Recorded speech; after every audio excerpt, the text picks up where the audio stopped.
parents, family, and students here at Wolcott High School. My name is Drew McWeeney, for those of you who don't know me, and my capstone project this year was male teachers in primary grades. A little bit about me quickly. I'll be attending Southern Connecticut State University in the fall for a double major in early childhood education, in music, and a possible minor in English linguistics. For my capstone project, I decided to do an education one since that's what I want to go into. Specifically, I want to be able to work with pre-K and kindergarten students in my career as a teacher. So I decided to do a research paper, product, and a proposal. I decided to write an 88-page thesis, which will be published at the end of the year, and I also decided to put together a teaching proposal. Let us start with the research portion of my project, which took me quite some time. And what I wanted to do is I wanted to find out three areas in research. One, why aren't there many males in early childhood? The importance of these male teachers, but most importantly, ways that school districts can recruit and retain male primary grade teachers. So as this is warming up, we're going to start with the research portion. We're going to start with the challenges that male teachers face. And I know a couple of you are very eager to see what I found.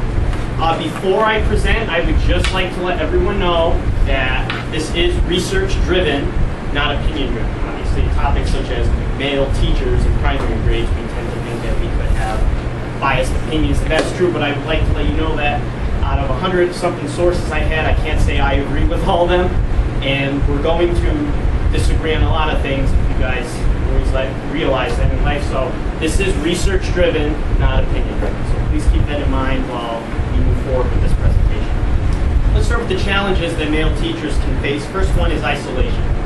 And interestingly, according to the research, most men feel uncomfortable with proving their toughness, while at the same time showing nurturing qualities. This dichotomy can cause men not to feel welcome. The absence of men in early childhood can perpetuate the trend of women that dominate this field. We do not tend to consider having men in the primary classrooms at all because of this. A first grade teacher, Barry, and I said Barry to protect his real name, tells his story. Quote, "I had a little girl who was getting picked on until she broke down and cried. I took her aside and wiped her tears and talked to her for a while until she felt better. Later in the day, one of the other teachers came in and asked me about the girl. When I told her what happened, she told me she had better taken the girl out and talk to her to make sure she was okay. I was really insulted by that. She wouldn't have gone into a female teacher's classroom and taken the girl out. I wish I had told her to mind her own business, but I didn't dare, that's all."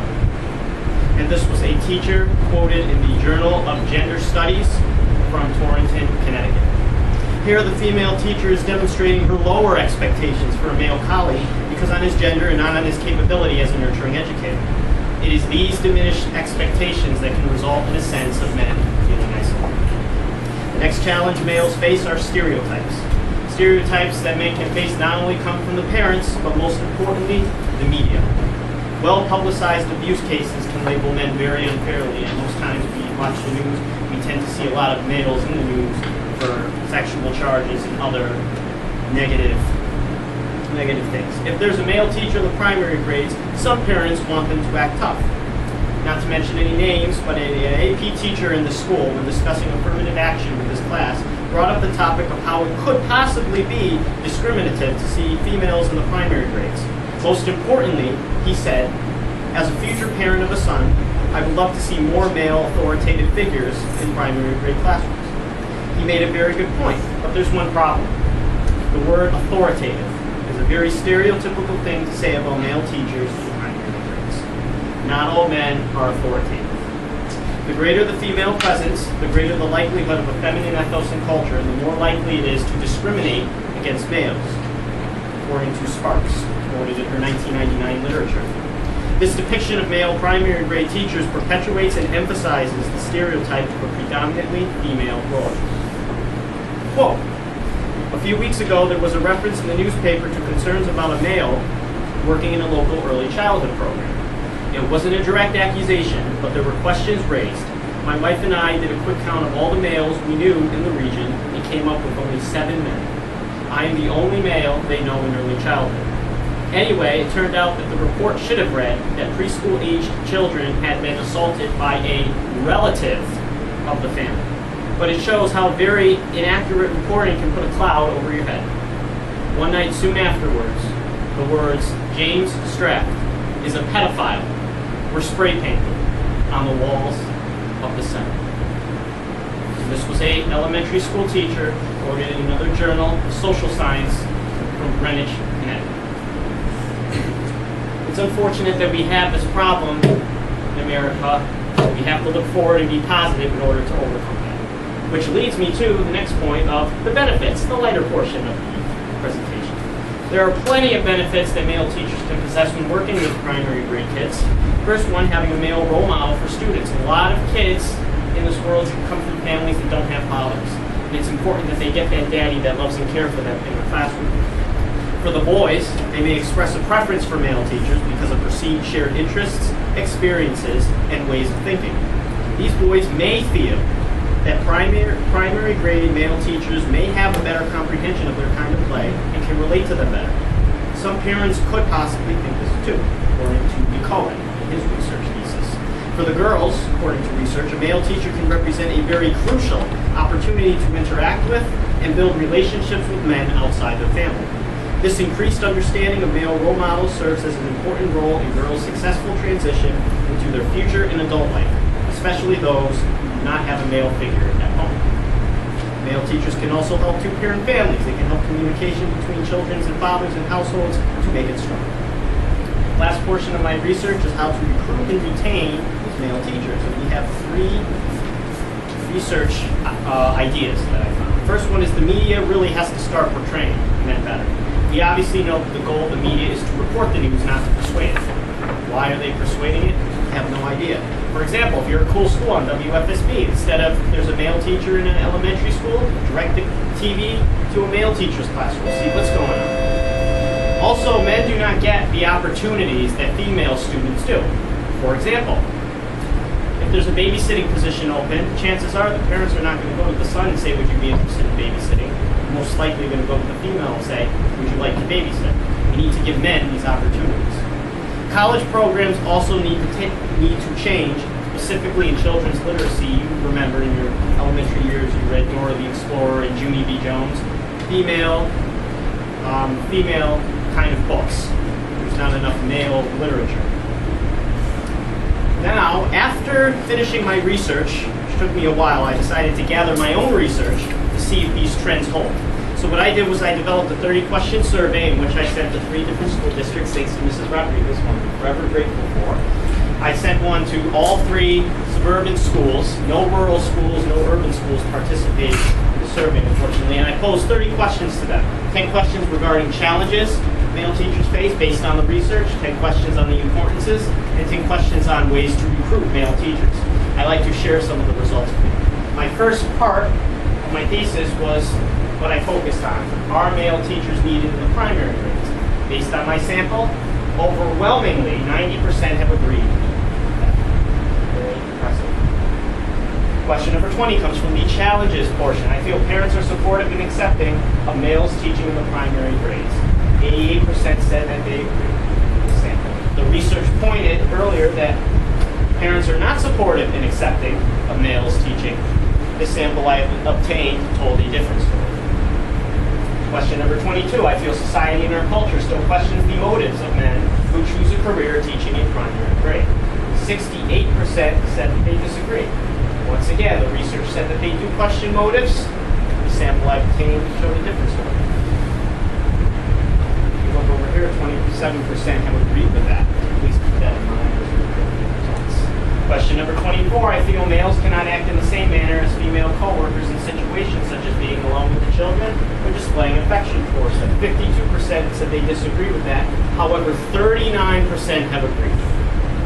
Teachers are advised nowadays to not put their hands on kids or hug them through fear and retaliation.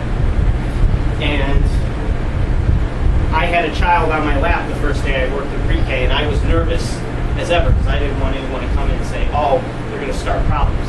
Eventually, the teachers thought it was a wonderful thing, so that relieved my stress a little. So what was the conclusion based on my research? Well, teachers agreed with the recruitment options from the research type questions, such as changing the image, give male students the opportunities that are given to females, change college programs. They did not, however, support cultural opinions and expectations, such as the challenges males face that need to be changed.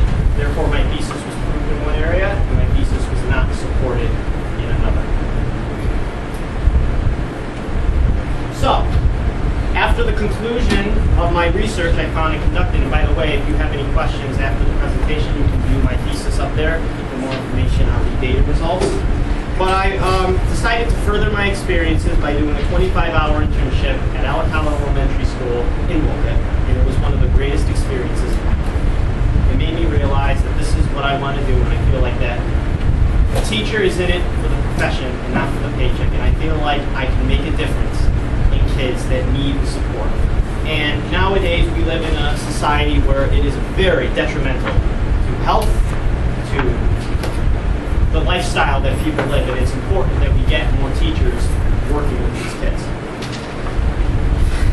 The kids were a bunch of work, and you have to have physical stamina to be able to work with these kids, and you also have to make learning creative. And that's what I've learned about my internship. And I'd just like to bullet a few points for you.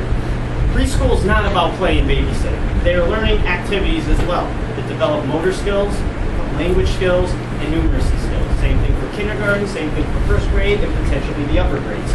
I also learned that students make their own choice about what they want to do during their playtime and during the activities that the teacher plans during the day.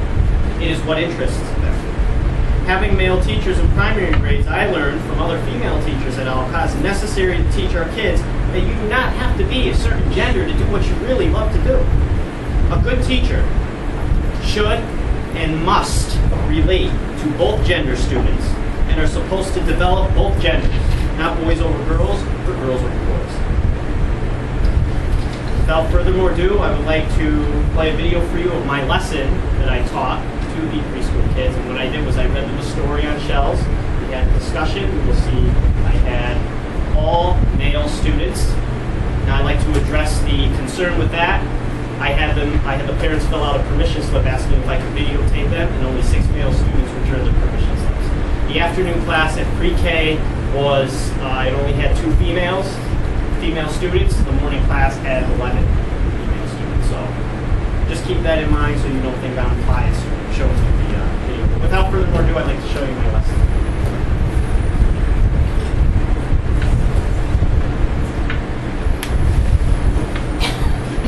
We are going to do a story today about shells.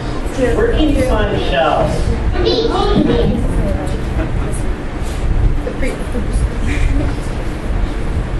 I apologize about that technical I had some fun, while this is booting up, I had some funny stories about the kids. One kid broke the soap dispenser in the bathroom, and he starts jumping up and down as he's excited because he's holding something. And the face on the custodian's face when he saw who had done it was just, he was just like, oh, the kid did this? Very smart. Very smart. All right, here it is. Yeah, good job. Okay. We are going to do a story today. We're going to read about shells. Where can you find shells? Yeah, the beach. Beach in the summer. There are so many of them. Yeah, on the back. It's not raining on the back of the boat. When you go to the beach, is it rainy? Is it sunny? It's sunny, right? Diego, have a seat. Have a seat for me, bud. Thank you. Winter reed shells. Ready? Early spring morning. You guys gotta pay attention, okay? It's on the book. Early one spring morning, Buddy and his mother went to the beach. Early one spring morning, Buddy and his mother went to the beach. As they walked, the cold weather tickled their toes. It was low tide. There were lots of shells. Buddy picked up some and dropped them into his bucket. as he did, he said, "She sells seashells by the seashore." He said it faster. "She sells seashells by..." Suddenly, Buddy stopped.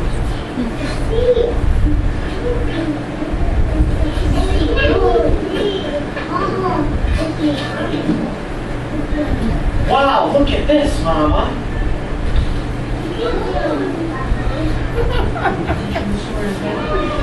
Buddy touched it. Yeah, Buddy touched it. It feels dry and crumbly. He shook it. Buddy looked at it. This hand here, Buddy looked at another shell. "I see layers." Mama said, "Good looking. It makes the layers as it grows. The shell building material comes from the mollusk's food and water." So in conclusion of my presentation, I learned that a great deal of experience comes with the culture, background, and situation of the child, which determines how a male teacher or female teacher can benefit students. And since there are not enough men in the primary grades, we can help fill that gender gap and to balance this area of education. It's about the kids. And our job as educators, seeing that we have retired educators, we have current educators, our job as educators is to work together with a diverse staff. It doesn't matter if you're gay, if you're straight, if you're black, if you're white, if you're Hispanic. We all need to come together, diverse as we can be, to give our kids the education they need. Meaningful education. Having male teachers is one step to getting a diverse staff. So I would like to thank everyone for coming out to learn about my capstone presentation. I would now like to open the floor to anyone with questions and discussion. Drew, did you have some insights or any thought as to why your results from your survey that you had given out hands out different information than the research in the literature? Yes, I do. In fact, I'm glad you brought up the question. I limited myself to educators only. And I did not get a random sample. I did not survey parents, administrators, so that has skewed my results. However, I think that either way, no matter what could be done to come up with the near perfect survey, I really think that it just depends on past experiences that different school districts had, different environmental situations, but not having that bigger sample was a reason why I think that my results are different. I mean, it's different for us than it is for another town. So what was the biggest obstacle you faced during your research? Oh boy, the biggest obstacle I faced,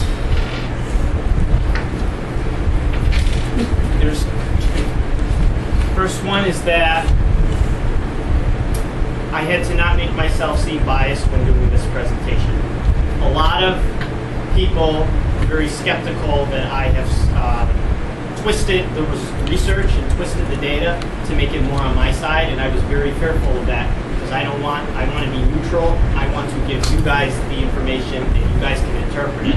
So that was one part that was that was a tough one for me, because even though you can't please everyone in life, I had to learn how to make it so that I'm being fair about it, and that was hard.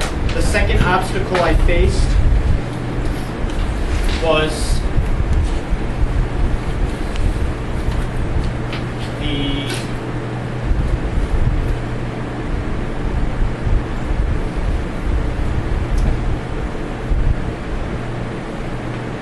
first day I walked into the Wolcott Elementary School. I'm not going to say any names, but as soon as I ran, now you know in every school they have like the little thing where you have to press the call button and they let you in. After the Sandy Hook, they got all high and mighty with all the security. I pressed the call button, and the person who answered on the screen said, "And who are you?" And I said, "I'm Drew McWeeney. I'm here for my pre-K observation session."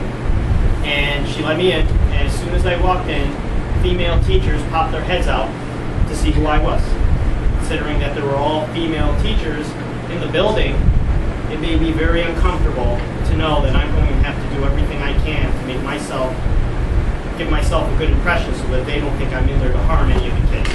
So an obstacle, to answer your question again, is trying to overcome what other people, especially as female dominated as that school, that was an obstacle for me, trying to overcome that, trying to make it seem like I'm not a bad person.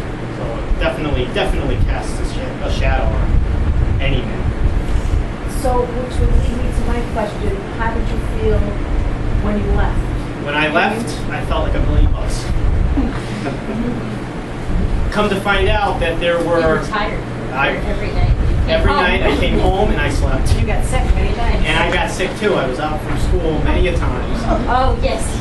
Yeah, that's the thing. When you work with kids, you're going to get sick. I'm going to get sick.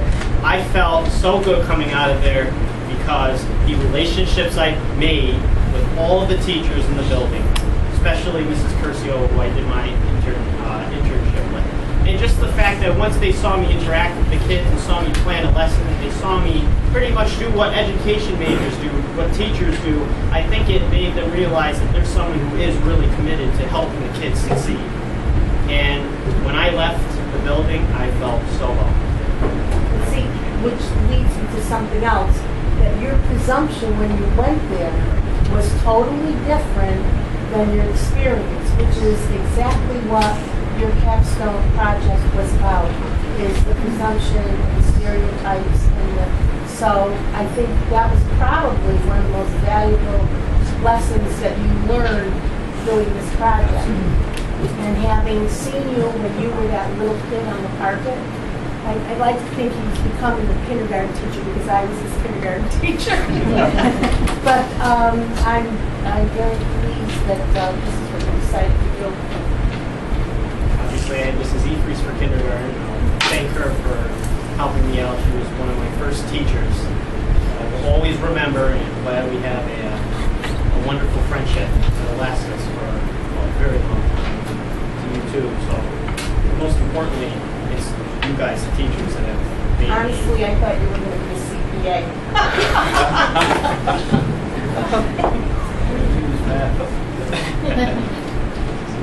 How do you think this research project will impact you as you pursue your education career as an early elementary educator?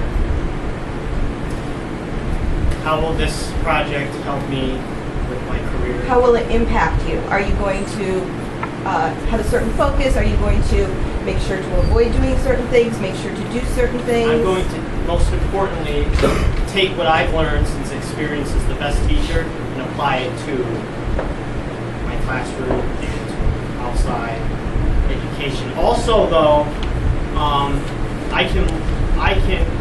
proud to say that I'm one of many voices to speak out for the male students who are looking to pursue a career in the primary grades. And hopefully, through publishing my thesis, through getting involved with college life, hopefully I can raise awareness to have more males teach in primary grades. So the biggest impact that I'm going to have is looking back and saying I was a voice in making a change, which is hard for everyone to do, but if you take it in little steps, it's a bigger outcome. There's no educational research suggesting that we have single gender classrooms, all boys, all girls. Based on your research and what you did with the lesson, what do you think? Okay. Very good question. When I looked at the research, my first impression when analyzing it was, okay, male teachers should relate to male students, female teachers should really relate to female students. So at that point, I was like, okay, single gender classrooms could be a possibility. However, with my experiences, kids need social interaction from every kind of student. You cannot have one gender in one classroom, one gender in the other. You have to mix and mingle them. You have to get kids to socialize. Also, as I pointed out, teaching staffs need to be diverse. We need to have both genders working with kids. So after my experience, kids with special needs need to be mixed in with regular ed to help with social skills. Kids, no matter what gender you are, have to be together. And there's no way you can let kids develop when you have single genders. So yes, it was a complete 180.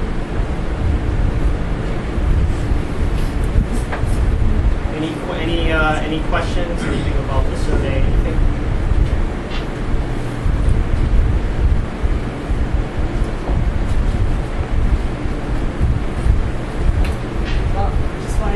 everybody for coming in and being our audience for our second annual Capstone presentation.